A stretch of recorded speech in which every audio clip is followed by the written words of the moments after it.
오늘 아침 함께 나눌 하나님의 말씀은 출애굽기 14장 13절로 14절 말씀입니다. 제가 읽겠습니다. 모세가 백성에게 이르되 너희는 두려워하지 말고 가만히 서서 오늘 주께서 너희에게 보여주실 그분의 구원을 보라.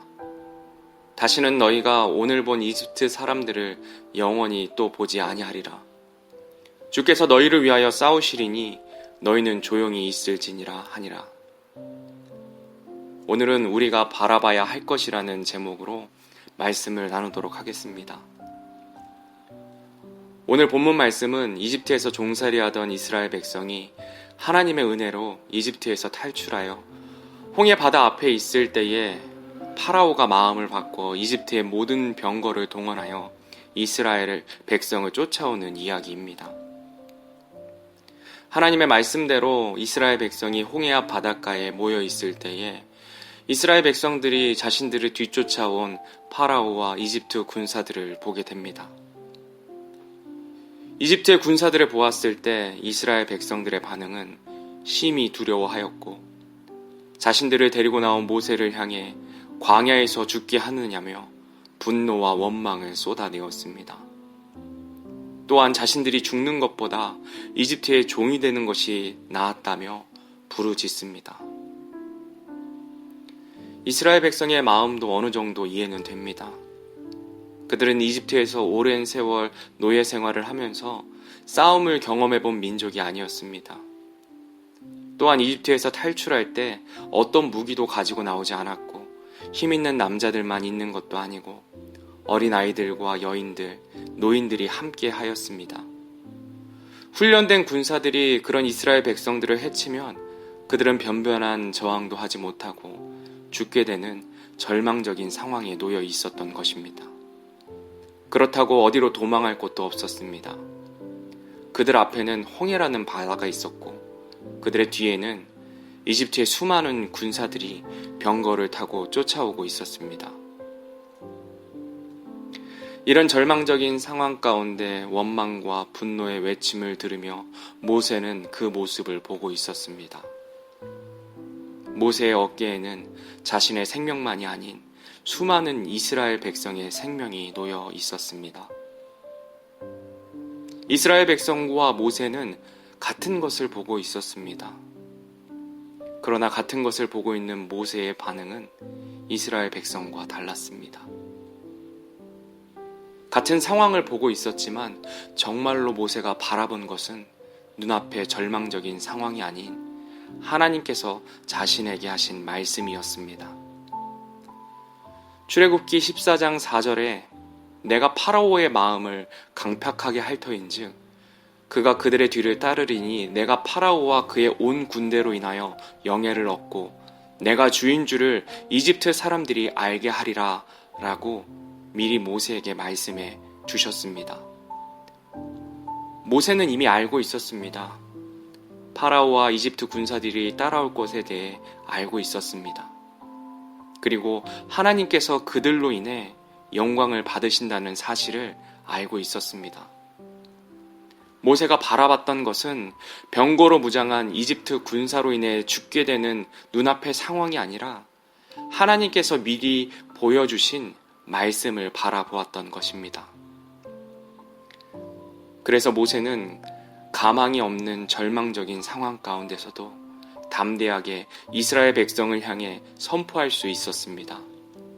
너희는 두려워하지 말고 가만히 서서 오늘 주께서 너희에게 보여주실 그분의 구원을 보라.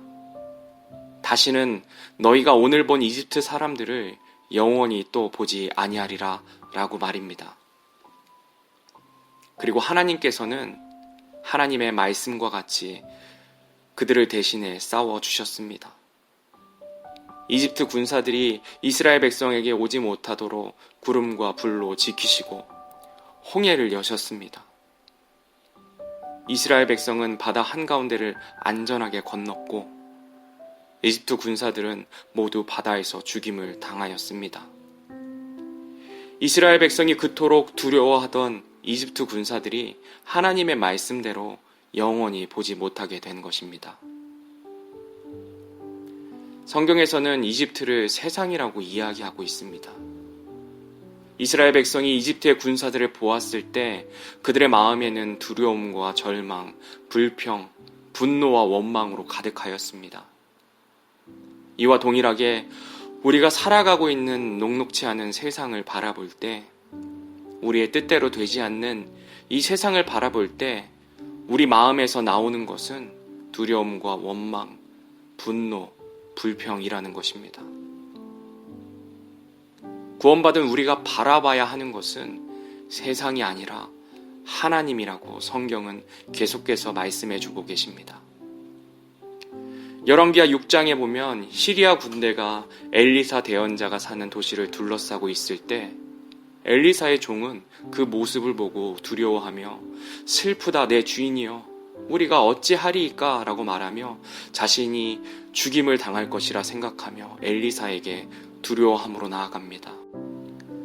그러나 엘리사의 눈은 도시를 에워싼 시리아의 군대를 보기보다 하나님께서 자신을 위해 보내신 불말과 불병거를 바라보므로 두려움이 아닌 평안과 안전을 누리게 되었습니다.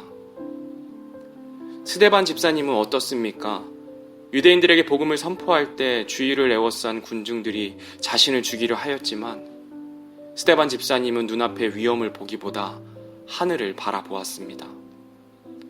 사도행전 7장 55절로 56절에 그가 하나님으로 충만하여 똑바로 하늘을 우러러보며 하나님의 영광과 예수님께서 하나님의 오른편에 서 계신 것을 보고 이르되 보라 하늘들이 열리고 사람의 아들이 하나님의 오른편에 서 계신 것을 내가 보노라 하매 믿음의 눈으로 하늘을 우러러보며 하나님의 영광과 예수님께서 하나님 우편에 서 계신 것을 보았습니다. 그에게는 성난 군중들은 보이지 않고 하나님만 보였습니다. 그리고 자신을 돌로 쳐 죽이고 있는 그들이 두려움의 대상이 아니라 긍휼이 필요한 죄인임을 보게 되었습니다. 그래서 스데반 집사님은 이 죄를 저들의 책임으로 돌리지 마옵소서라고 기도하며 하나님 곁으로 떠나갑니다. 오늘 말씀을 통해 우리가 어디를 보고 있는지 생각해 보는 시간이 되기를 소원합니다. 나의 마음이 이스라엘 백성과 같이 세상을 보고 있으므로 두려움과 원망과 불평과 좌절 가운데 있지는 않은지 살펴보기를 원합니다. 만약 그렇다면 모세와 같이 엘리사와 같이 스데반 집사님과 같이 하나님을 바라보길 원합니다. 우리가 하나님을 바라볼 때 절망이 소망이 되고 슬픔이 기쁨이 되며 근심이 찬양이 되고 미워할 수밖에 없는 사람이 하나님의 긍휼이 필요한 복음이 필요한 사람이 됩니다. 오늘 하루도 그리고 앞으로 영원토록 우리가 바라봐야 할 것은 세상이 아닌 하나님 한 분뿐이십니다.